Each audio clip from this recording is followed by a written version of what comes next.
Assalamualaikum warahmatullahi wabarakatuh. Halo semuanya, perkenalkan nama saya Anissa Rahmadanti dari jurusan Administrasi Keuangan dan Perbankan kelas A. Dan pada kesempatan kali ini, saya akan menjelaskan materi perkuliahan Teknologi Informasi yang telah diajarkan oleh Pak Toro.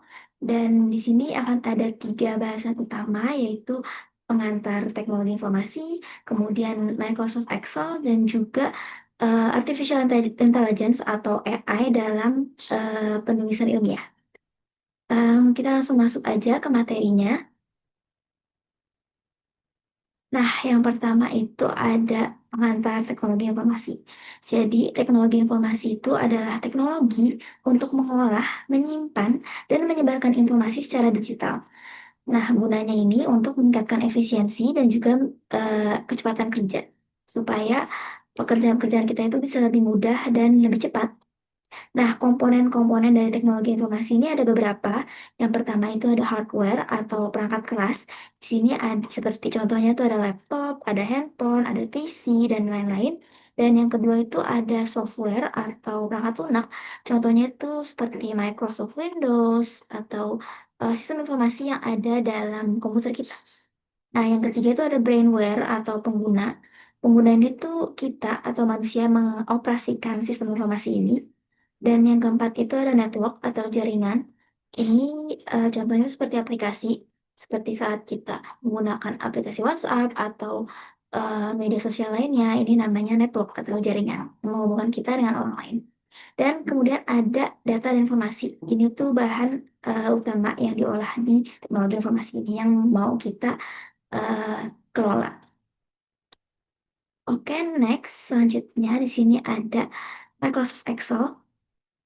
Jadi Microsoft Excel itu sebenarnya apa? Microsoft Excel adalah aplikasi spreadsheet yang gunanya untuk mengolah data dan angka. Biasanya digunakan untuk perhitungan, untuk membuat tabel, dan juga untuk analisis data. Excel ini banyak dipakai di bidang akademik dan juga pekerjaan. Di sini ada fungsi utama dari Excel, ada tiga. Yang pertama itu untuk mengelola data secara struktur. Yang kedua adalah mempermudah perhitungan otomatis. Dan yang ketiga adalah membantu analisis dan interpretasi data. Nah, selanjutnya di sini ada berbagai fungsi-fungsi Excel. Yang pertama itu ada fungsi absolut. Fungsi absolut ini digunakan untuk mengunci referensi sel supaya nggak berubah saat rumusnya disalin. Tandanya itu menggunakan tanda dolar atau dollar sign S.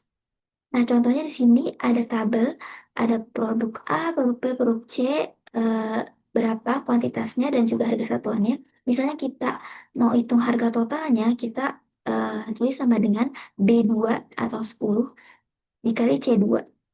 Nah, kalau misalnya ini kita tarik rumusnya ke bawah, ini akan sama karena kita pakai tanda dolar. Jadi, eh, B3 dikali C3 hasilnya 400, B4 dikali C4 juga hasilnya 450. Tapi kalau kita ganti rumusnya di sini, dolar B, dolar 2, jadi kita akan mengunci sel yang ini, angka 10. Jadi, 10 dikali 50.000 hasilnya 500 dan yang ke bawah ini semua akan kalinya ke 10. 10 dikali 20 jadi 200, 10 dikali 30 juga hasilnya 300. Nah, selanjutnya di sini ada fungsi aritmatika. Fungsi aritmatika ini gunanya untuk melakukan operasi hitung dasar di Microsoft Excel. Menggunakan operator matematika seperti simbol-simbol. Di sini ada beberapa. Yang pertama tuh ada tanda plus atau tanda tambah, gunanya itu penambahan. Misalnya kita taruh sama dengan 3 tambah 3, maka hasilnya akan 6. Kemudian ada tanda minus atau untuk pengurangan dan juga untuk bilangan negatif, di mana 5 kurang 3 hasilnya 2, dan minus 3 juga akan menghasilkan bilangan minus 3. Kemudian ada tanda bintang, itu gunanya untuk perkalian. Jadi 3 bintang 3 itu 3 kali 3 sama dengan 9. Kemudian ada garis miring, itu gunanya untuk pembagian. Jadi 6 garis miring 3, hasilnya 6 bagi 2, itu 2. 6 bagi 3 itu 2. Dan ada tanda persen, gunanya untuk menghasilkan persen. Misalnya kita mau hitung 50%, dan akan tercetak 50%. Kemudian ada tanda sisipan, itu untuk pangkat eksponensial. Jadi 3 pangkat 3, itu hasilnya 27. Kemudian selanjutnya ada fungsi perbandingan. Fungsi perbandingan ini digunakan untuk membandingkan dua nilai dan hasilnya akan berupa true atau false. Misalnya di sini ada tanda sama dengan, di mana misalnya 5 sama dengan 5. Di sini akan menghasilkan true karena 5 sama dengan 5. Terus di sini ada tanda lebih besar dari. Saat kita masukkan, bisa sama dengan C3, 5 lebih besar daripada 3. Benar, maka hasilnya akan true. Yang keempat, di sini ada kurang dari. 4 itu kurang dari 6, maka hasilnya akan true. Kemudian ada lebih besar atau sama dengan. Di sini ada ke 10 dan 10. Di sini 10 lebih besar atau sama dengan 10. Maka jawabannya true. Kemudian di sini ada lebih kecil atau sama dengan. Sama seperti yang 10 tadi, di sini angkanya 7. 7 lebih kecil atau sama dengan 7. Maka hasilnya akan true. Kemudian yang terakhir ada tidak sama dengan. Makanya di sini akan ada C7 atau angka 5 dan D7 angka 5. 5 tidak sama dengan 5, maka hasilnya akan false karena 5 harus sama dengan 5 kan. Karena di sini tidak sama dengan, maka akan menghasilkan false. Selanjutnya di sini ada fungsi perangkaian teks. Fungsi perangkaian teks ini gunanya untuk menggabungkan beberapa data teks menjadi satu. Umumnya menggunakan tanda dan, simbol dan juga fungsi concat. Nah, di sini contohnya ada tabel. Kita mau pakai yang dan dulu untuk menggabungkan teks not dan win. Kita tulis sama dengan tanda kutip not dan tanda kutip not, maka akan menghasilkan not win tanpa spasi.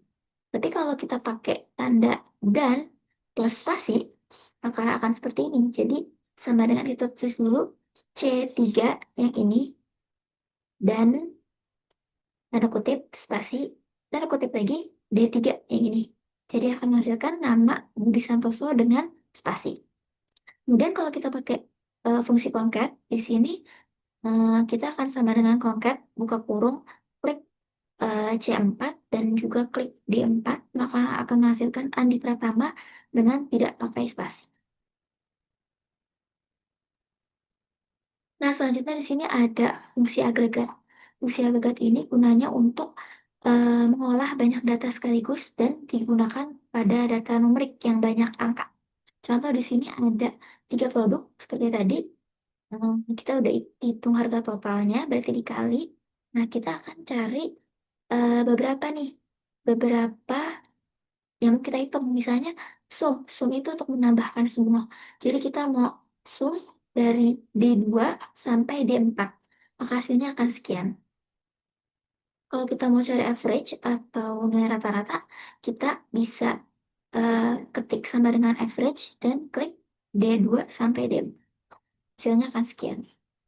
Dan juga ada max atau hasil maksimal, angka maksimal yaitu angka 500, angka minimal itu 400, caranya juga sama kayak tadi, sama dengan max atau min, dan kita akan blok tabelnya yang D2 sampai D4. Kalau count itu gunanya untuk melihat ada data tabel ini ada berapa yang isi. Jadi di sini ada 1, 2, 3, maka data tabelnya yang terisi ada 3. Kemudian selanjutnya ada fungsi range name. Fungsi range name ini gunanya untuk memberi nama pada rentang sel di Excel. Gunanya untuk mempermudah penulisan rumus dan membuat rumus lebih mudah dipahami. Jadi contoh ini ada tabel A. Nah, ini kita blok dari A2 sampai A6. Nah, di sini kita define name dan kita range, kita rename namanya jadi nilai. Kemudian pas kita mau gunain untuk mencari average atau mau menghitung semua mencari nilai maksimal, kita tinggal sama dengan average, terus kita buka kurung nilai, maka ntar akan keluar. Jadi kita nggak perlu ngeblok lagi dari atas. Sum juga kita akan dapat hasilnya dari penambahan mereka semua, dan max mencari nilai maksimal atau nilai tertinggi dari data ini. Oke, selanjutnya ada AI for academic writing. Jadi di sini kita akan bahas gimana sih penggunaan artificial intelligence dalam penulisan ilmiah.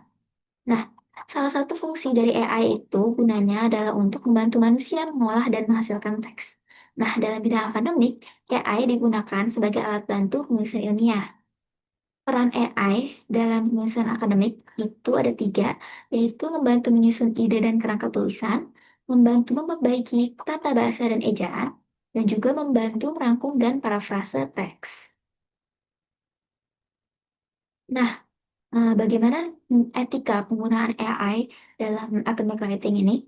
Sebenarnya prinsipnya itu ada dua, digunakan untuk pendukung. Jadi AI itu bukan untuk menulis full semua, tapi gunanya untuk membantu kita menulis laporan ilmiah.